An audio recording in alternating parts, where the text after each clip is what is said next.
Welcome to the lesson number 25। आज के इस लेसन में हम बात करेंगे CSS फ्रेमवर्क के बारे में। तो CSS framework basically it is the standardised set of concept for dealing with a common type of problems. तो अगर मैं यहाँ पर CSS फ्रेमवर्क की बात करता हूँ,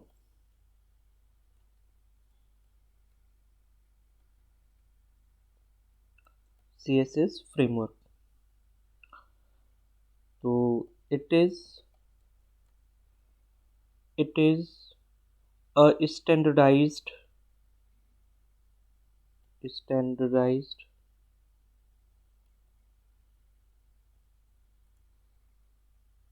it is a standardized set of concepts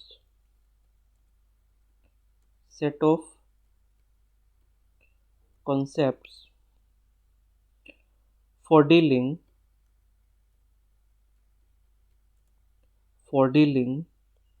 with a common type of problems,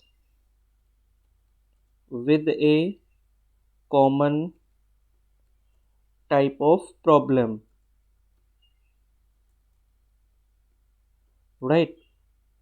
हम कॉमन टाइप की प्रॉब्लम को डील कर सकते हैं, उसके लिए एक स्टैंडर्डाइज सेट ऑफ कॉन्सेप्ट है, right?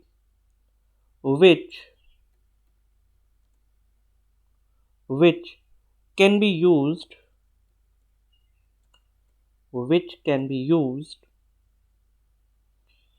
as a reference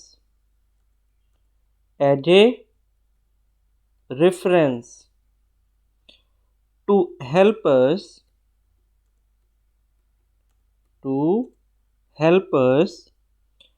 to resolve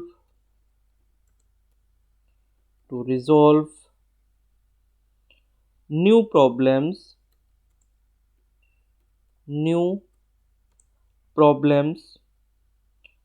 of a similar nature,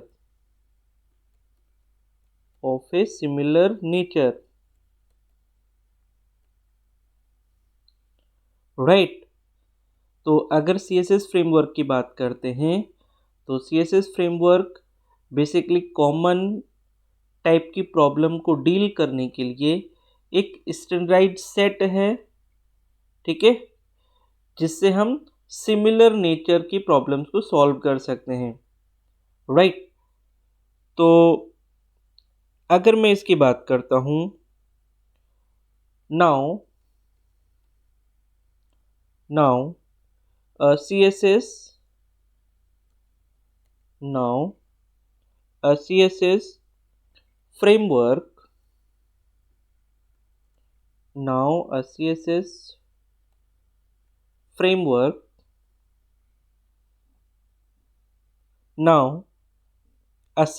framework is a library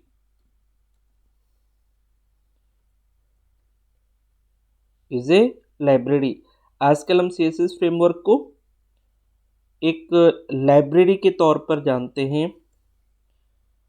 Now a CSS framework is a library allowing for easier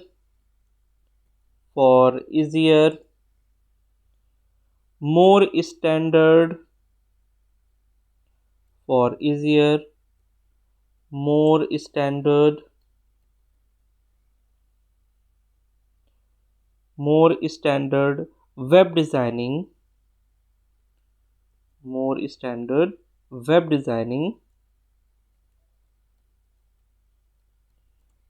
standard web designing using the cascading style sheet language, using the CSS cascading style sheet language, right? It is it is also known as front end framework. हम इसको front end framework भी कहते हैं, front end framework.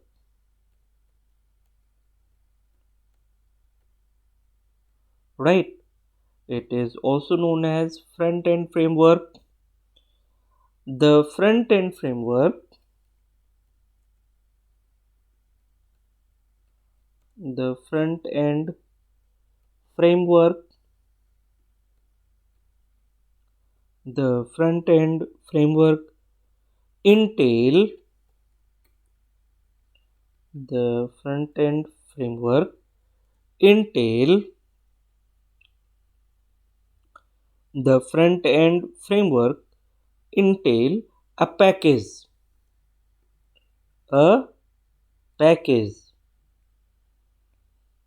built from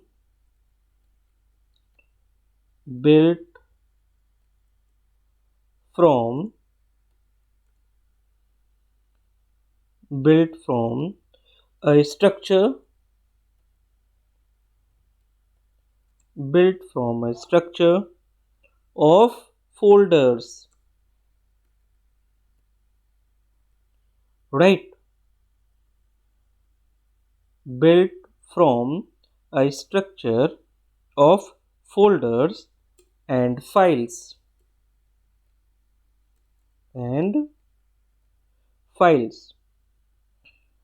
of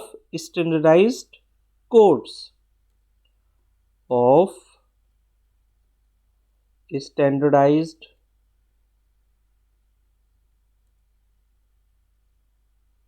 codes ठीक है। HTML, CSS,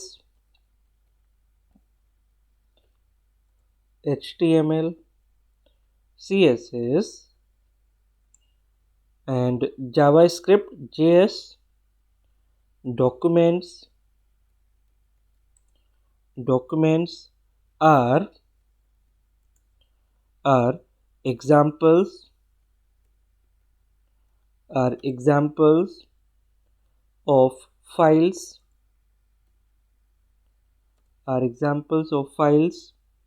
of standardized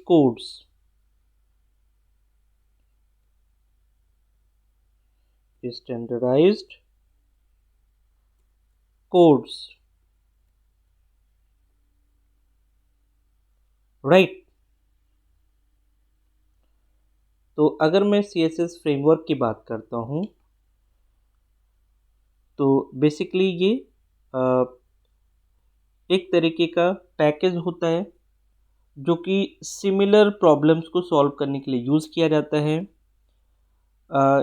ये एक तरीके से लाइब्रेरी का काम करता है जिसके अंदर CSS फाइल्स होती हैं जिनको हम लोग यूज़ कर सकते हैं अपने वेब पेज के अंदर। तो it is one of the very easy method. अगर मैं कहूँ कि अगर वेबसाइट हमें बनानी है और हम CSS फ्रेमवर्क यूज़ कर रहे हैं तो बहुत ही आसानी से वेबसाइट को हम बना सकते हैं। ठीक है, तो बहुत ही सिंपल है कोई भी वेबसाइट बनाना। बस आपको क्या करना है, आपको CSS फ्रेमवर्क यूज़ करना है। CSS फ्रेमवर्क ऑलरेडी अवेलेबल है और CSS फ्रेमवर्क आप यूज़ कर सकते हैं। ठीक है, और उसको यूज़ करके आप किसी भी वेबसाइट को बना सकते हैं। ठीक है, आप किसी भी वेबसाइट को बना सकते हैं जो कि बहुत ही सिंपल हो जाएगी। तो अगर आपको CSS फ्रेमवर्क पता है कि कैसे यूज़ करना है तो आप बहुत ही अच्छी रिस्पॉन्सिव वेबसाइट बहुत ही जल्द बना सकते हैं। ठीक है, तो अगर मैं बात करूं CSS फ्रेमवर्क की तो इसमें W3.css एक CSS फ्रेमवर्क है जो कि W3 स्कूल्स ने दिया है, हम लोग उसको यूज़ करेंगे यहाँ पर। तो अगर मैं बात करूँ यहाँ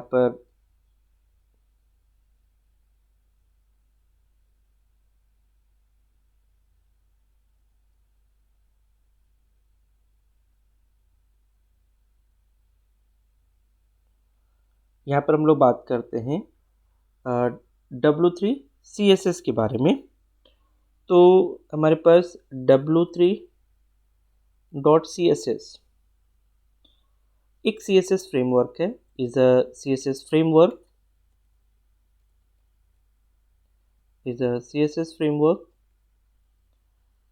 right, is a CSS framework which is published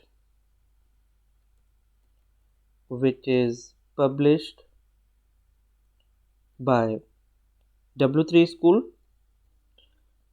सभी लोगों को W3 स्कूल के बारे में पता होगा। ये एक बहुत ही पॉपुलर वेबसाइट है जो ट्यूटोरियल्स प्रोवाइड करती है। तो उसी ने CSS का फ्रेमवर्क मार्केट में प्रोवाइड करा है, और वो भी फ्री ऑफ कॉस्ट। कोई उसकी लाइसेंस आपको लेने की ज़रूरत नहीं है, आप डायरेक्टली इसका CSS यूज़ कर सकते हो, ठीक है, और आप अपनी वेबसाइट बना सकते हो, ठीक है। इसे कोई प्रॉब्लम नहीं है कि आप इसका CSS यूज़ कर रहे हो। तो आप यहाँ पर W3.CSS जो फ्रेमवर्क है उसको यूज़ करेंगे। हम लोग इसी फ्रेमवर्क को यूज़ करेंगे यहाँ पर। और मैं आपको बता दूँ, it is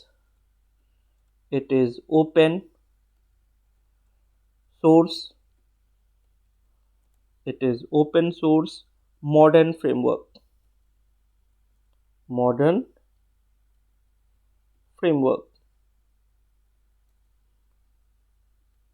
right, absolutely free. अगर मैं आपको इसको बताऊं, absolutely free, right, to use, absolutely free to use, मतलब no licence needed for their use, ठीक है। मतलब अगर मैं बात करूं, no licence needed, no licence needed,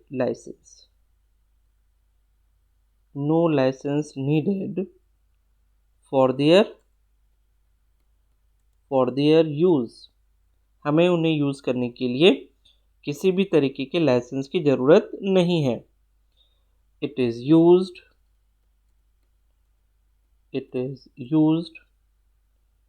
to make a responsive website, a responsive website, right, that works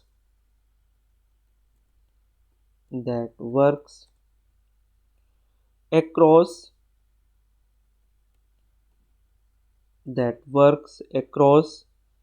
all common browsers। सारे browsers पे लगभग चलेगी हमारी जो ये वेबसाइट होगी, उस मैक्सिमम सारे वेब ब्राउज़र्स पे चलेगी। सच एज, अगर मैं बात करूं क्रोम की, गूगल क्रोम आपको पता होगा, इंटरनेट एज आपको पता होगा। ये जब अगर विंडोज़ 10 यूज़ करते हैं तो एज एक्सप्लोरर हमारे पास एक ब्राउज़र होता है। फायरफॉक्स पे भी प्रॉपर चलेगी, ठीक है। और इंटरनेट एक्सप्लोरर जो सबसे पुराना एक्सप्लोरर है हमारा, उस पे भी चलेगी explorer, right. And devices such as desktop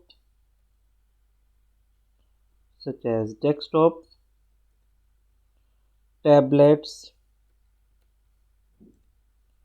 mobile, etc. Okay. w3.css is based on plain CSS,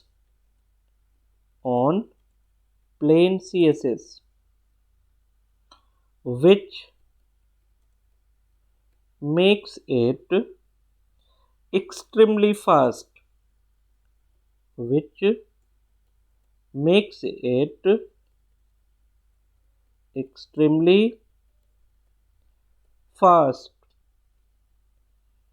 It does not use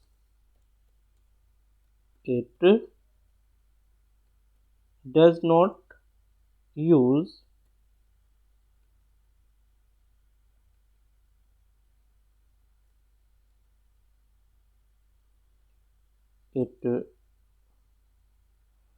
does not use JavaScript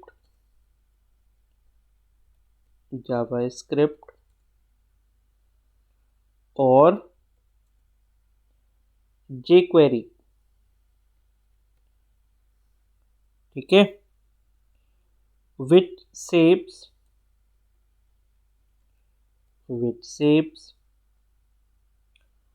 it from additional overhead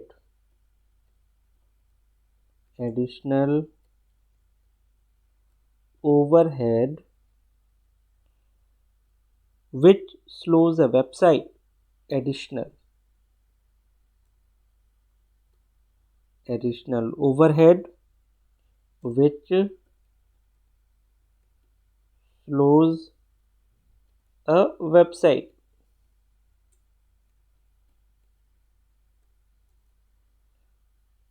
right. तो अगर मैं w3.css फ्रेमवर्क की बात करूं तो ये w3 schools के द्वारा पब्लिश किया गया है। ये ओपन सोर्स मॉडर्न फ्रेमवर्क है और इसको हम एब्सोल्युटली फ्री यूज़ कर सकते हैं, हमें कोई भी लाइसेंस लेने की ज़रूरत नहीं है। और ये जो फ्रेमवर्क है मैक्सिमम सारे ब्राउज़र्स पे वर्क करता है, चाहे वो क्रोम हो, एज हो, फायरफॉक्स हो, इंटरनेट एक्सप्लोरर हो, और मैक्सिमम सारी डिवाइसेस पर भी चलता है।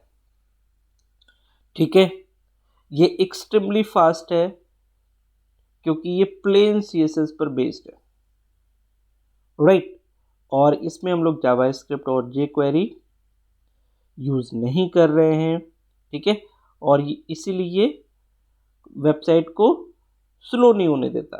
ठीक है ना।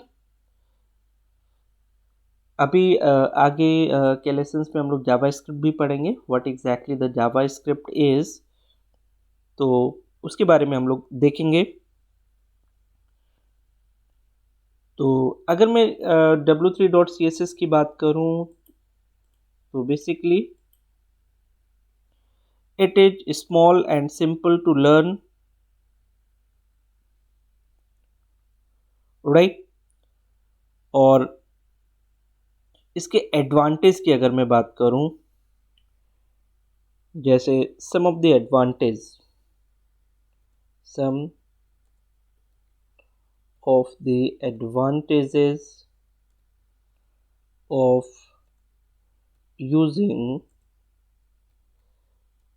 CSS framework।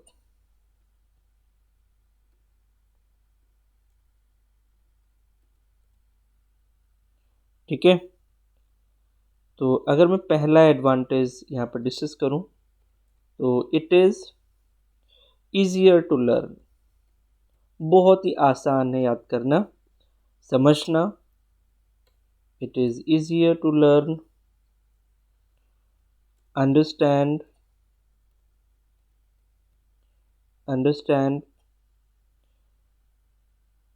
use and quite fast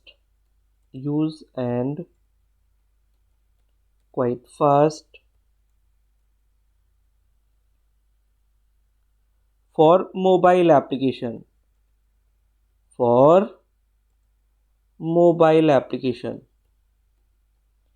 ठीक है। हम इसे मोबाइल एप्लीकेशन में भी प्रॉपरली यूज़ कर सकते हैं और ये बहुत ही फास्ट होगा, हम इसको आसानी से समझ सकते हैं। ठीक है। अगर मैं सेकेंड एडवांटेज की बात करूं तो W3.CSS is a modern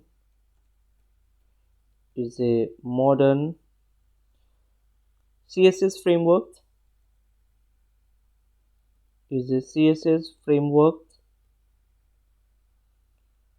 with built-in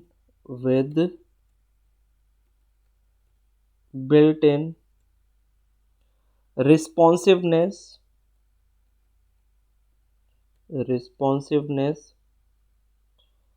smaller and faster,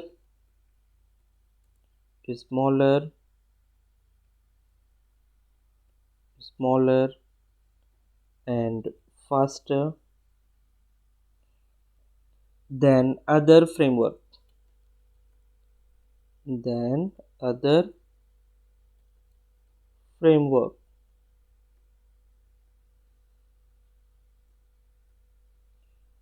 right.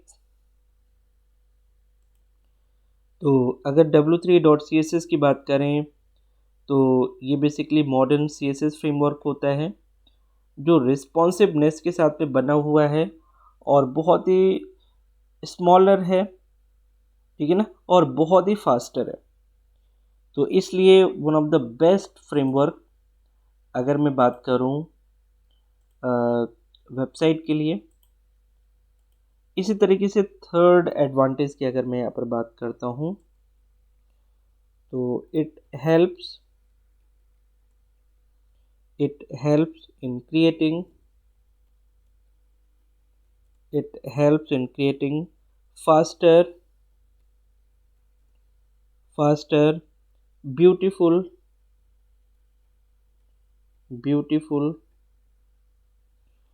and responsive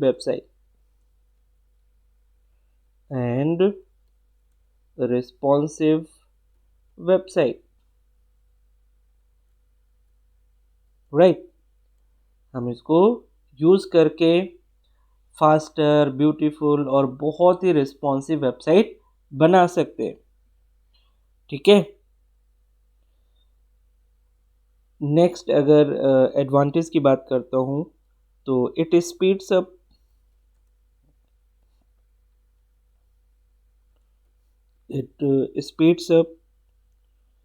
and simplifies web development.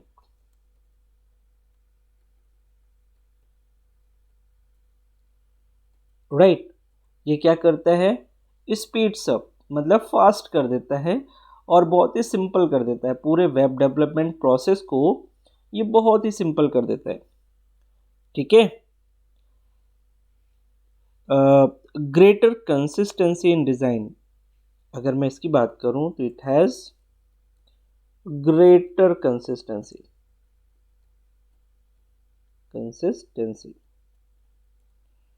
In design में बहुत ही ज़्यादा कंसिस्टेंसी है। राइट। इसमें फॉर्मेटिंग के ऑप्शंस बहुत ज़्यादा हैं। It has more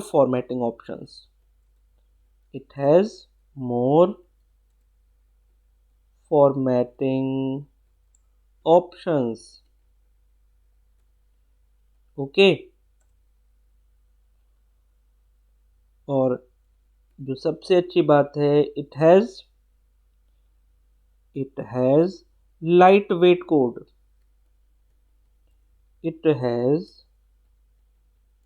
light weight code.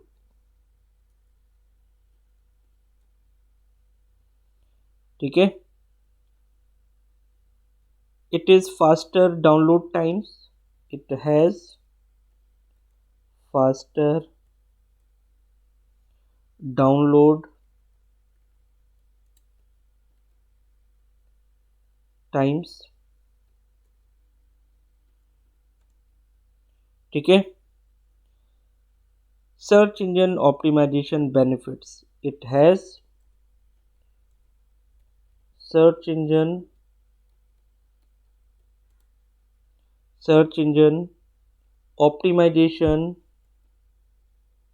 Optimisation benefits.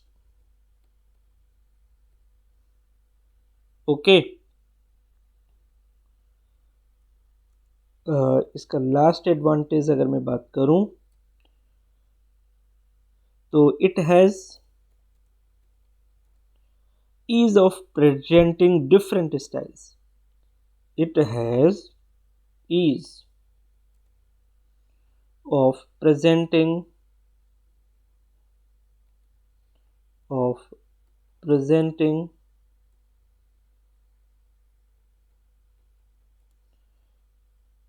benefits।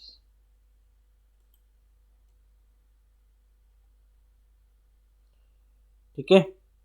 It has ease of presenting different styles,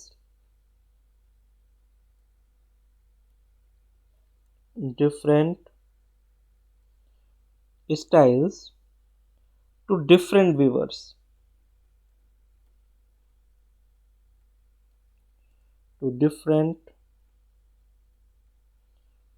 viewers, greater accessibility, greater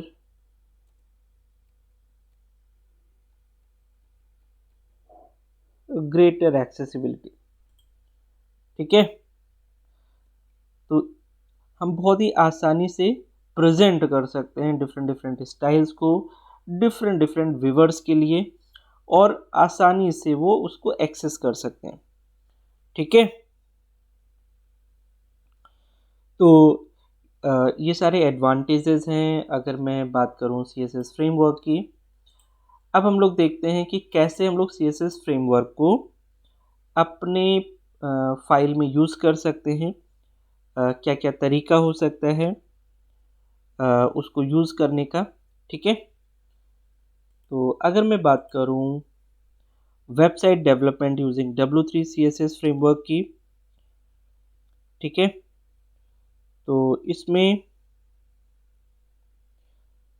हम लोग दो तरीके से इसको यूज़ कर सकते हैं। ठीक है। इसको हम लोग दो तरीके से यूज़ कर सकते हैं। एक तो हम लोग W3 स्कूल्स की वेबसाइट पे जा कर के इस फ्रेमवर्क को डाउनलोड कर सकते हैं, जो ये CSS फाइल है। और दूसरा है कि हम डायरेक्टली ऑनलाइन उसे यूज़ करें। ठीक है। तो इसे हम यहाँ पर अगर समझें तो बेसिकली हम इसे दो तरीके से यूज़ कर सकते हैं। we can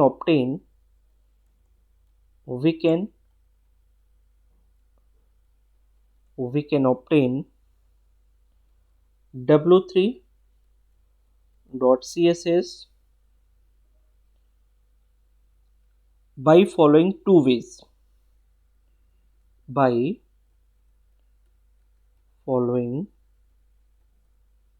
ways, हम दो तरीके यूज़ कर सकते हैं w3.css को यूज़ करने के लिए।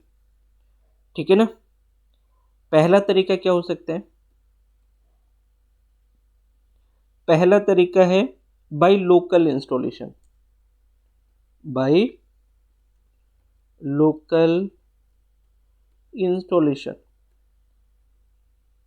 ठीक है। हम क्या कर सकते हैं लोकल इंस्टॉलेशन में? you can download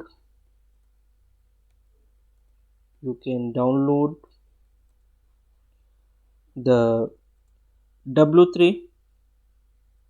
You can download the w3.css file on your local machine,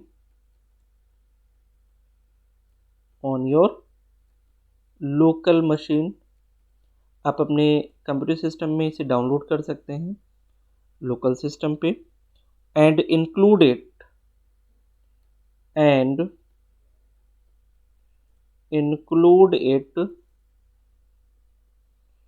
in your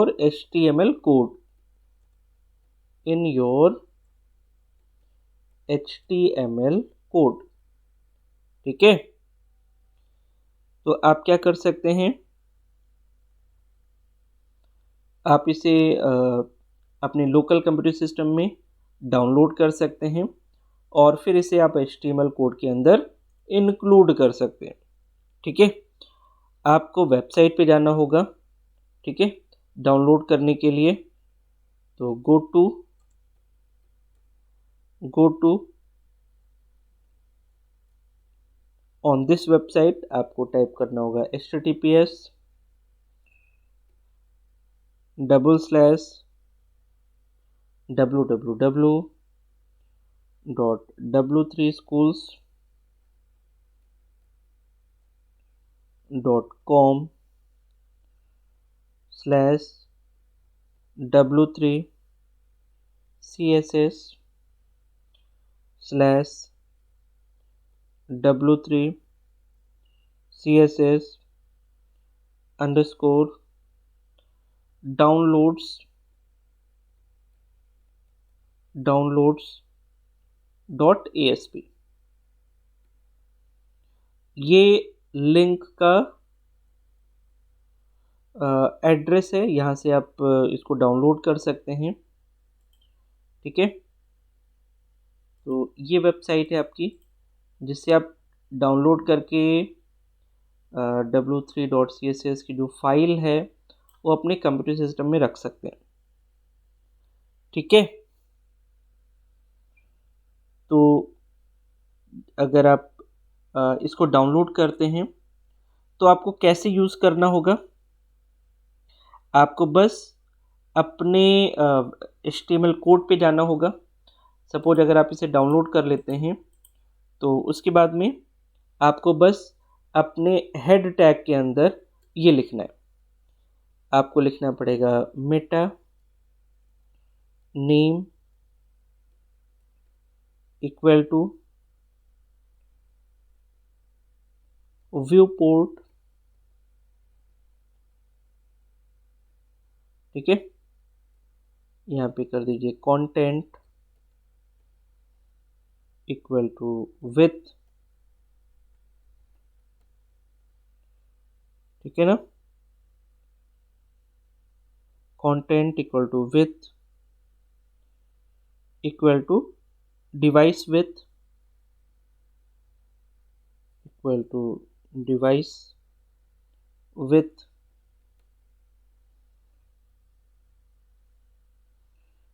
comma initial scale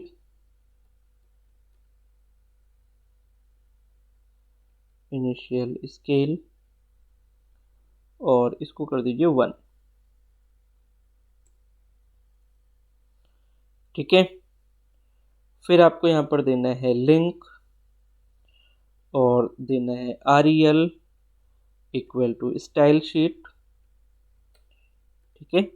ये हम लोगों ने दिया था जब हम लोग CSS कर रहे थे। तो अगर एक्सटर्नल फाइल से हमें किसी भी CSS फाइल को लेकर आना है तो हमें यही लिंक देना पड़ता है। हमें लिखना है link space rel equal to style sheet और फिर हम लोग क्या करेंगे href, और अगर हमने जो फाइल डाउनलोड करी है वो हम सेम फोल्डर में रख रहे हैं तो हम इसे डायरेक्टली लिख सकते हैं w3.css, ठीक है। हम उसे डायरेक्टली लिख सकते हैं w3.css। अगर आपने यहाँ पर उस फाइल को अपने फोल्डर में नहीं रखा है तो यहाँ पर आपको पूरा पाथ देना पड़ेगा, ठीक है। लेकिन ये रिकमेंडेड है कि आप इसको अपने उसी फोल्डर में डाल दीजिए जिस फोल्डर में आप इसको यूज़ करना चाहते हैं, ठीक है, या जो आपका प्रोजेक्ट वाला फोल्डर है, ठीक है। यहाँ पे हेड टैग क्लोज हो जाएगा। तो इस तरीके से हम लोग क्या कर सकते हैं, ये हमारा फर्स्ट अप्रोच है जो हम लोग यहाँ पर CSS फ्रेमवर्क को यूज़ कर सकते हैं। तो पहला अप्रोच क्या है, बाय लोकल इंस्टॉलेशन, राइट। अब अगर मैं सेकेंड अप्रोच की बात करूं, तो सेकेंड अप्रोच जो हम लोग यहाँ पर यूज़ करेंगे जनरली, और जो कि सबसे बेस्ट तरीका है, कि हम क्या कर सकते हैं, डायरेक्टली ऑनलाइन यूज़ कर सकते हैं by CDN based version, by CDN based version. तो हम इसमें क्या कर सकते हैं, इसमें you can include the w3.css, you can include the w3.css files, w3.css files into your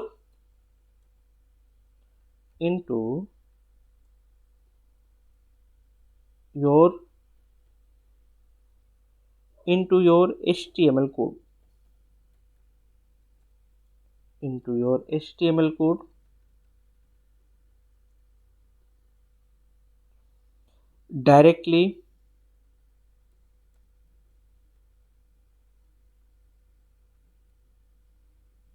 directly from the content delivery network,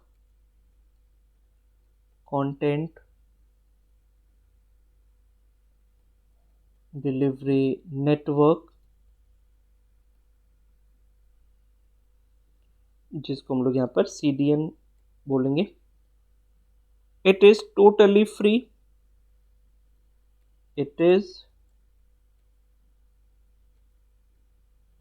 it is totally free and does not require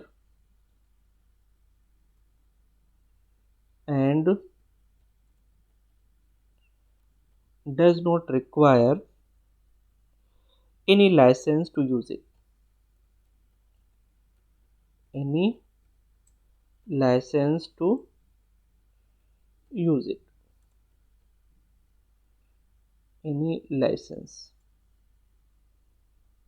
okay. तो अगर आपको इसको यूज़ करना है तो उसके लिए आपको सिंपल क्या करना पड़ेगा, आपको बस अपने HTML पेज के अंदर हेड टैग के अंदर जाना है आपको, ठीक है, और आपको वही मेटा टैग भी लगा देना है, meta name equal to viewport content equal to with device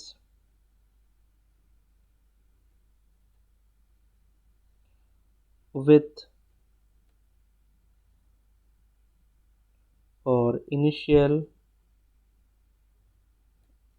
scale equal to 1, ठीक है। और यहाँ पर link relative to style sheet,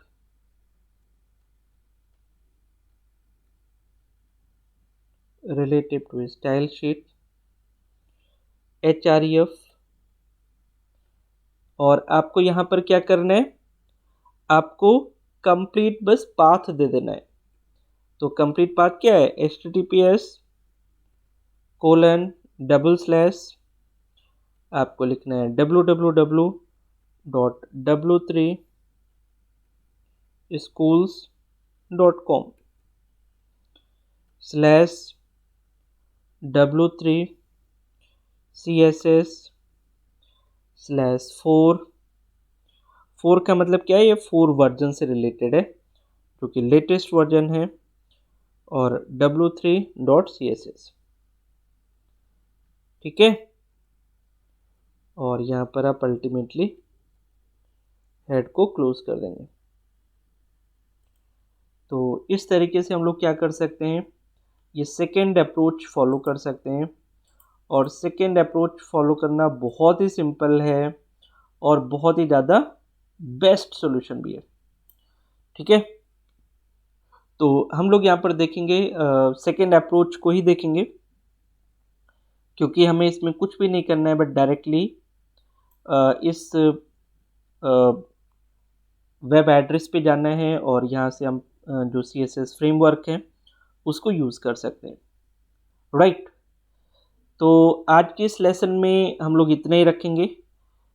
इसको ज़रूर से रिवाइज करिएगा क्योंकि ये बहुत ही इम्पोर्टेंट पार्ट है, और आगे आने वाले लेसन्स में हम लोग CSS फ्रेमवर्क को यूज़ करना सीखेंगे, कैसे हम CSS फ्रेमवर्क यूज़ कर सकते हैं और रिस्पॉन्सिव वेबसाइट बना सकते हैं। ठीक है, तो आज के इस लेसन में हम लोग इतना ही रखते हैं, मिलते हैं कल एक नए लेसन में। So thank you so much for watching this lesson. Thank you.